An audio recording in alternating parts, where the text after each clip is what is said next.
Listen, this isn't the first time we've heard this kind of talk from Donald Trump, and it reeks of authoritarianism. And it also harkens back to a time of Hitler, who used the same exact language that Donald Trump is now quoting to talk about the people who he thinks are poisoning the blood of the nation. You know, all of this smells like an affinity towards eugenics, which really should give us all pause. Because when we remember the last person, the last awful authoritarian dictator who believed in eugenics, it was someone who really wanted to exterminate an entire people because they thought that they didn't have good genes and because they were trying to create a certain type of race.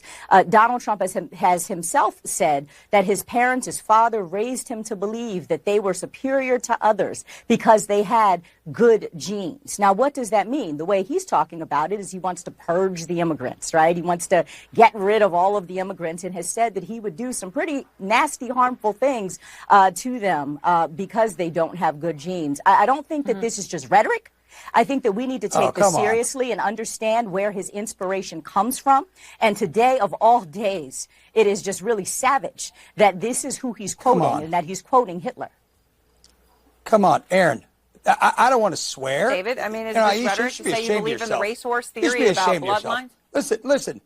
Hey, Aaron, listen, I'm not going to sit here and put up with this. I am a very good guest normally.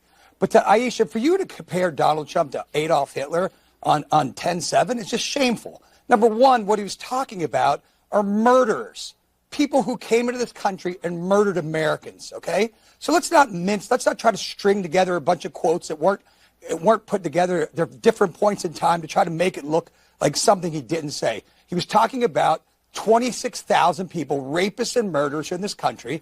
And he said, in my opinion, and it's not just Donald Trump's opinion, there are scientific studies out there about nature or nurture, about murderers, whether they have some sort of genetic predisposition to murder people. And he's talking about the people who murdered Americans, not eugenics, not some made-up BS, Aisha. So listen, I'm sorry that Donald Trump feels like standing up for people who may have been murdered by immigrants and want to deport illegal immigrants who are here criminal, violent aliens and want to kick them out of our country to protect Americans. But that's okay in my case. He's not talking about eugenics. He's not going to compare him with Adolf Hitler today.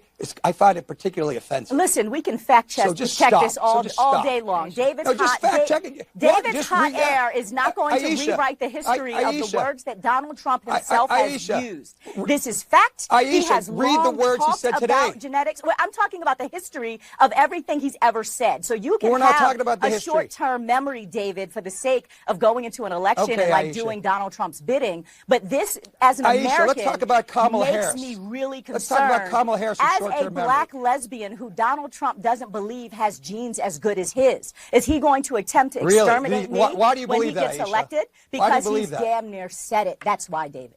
That's why. Because okay, and I'm not going to be lectured by some white man who has no idea what he's talking about and is trying to rewrite history here. Aisha, I am shame afraid, on you, Aisha. as an American, of a Donald Trump presidency, and his actual quotes shame are on why. You, Aisha. Because I take him seriously, and I think that he believes what he says, and that is why he is a danger and a threat to America.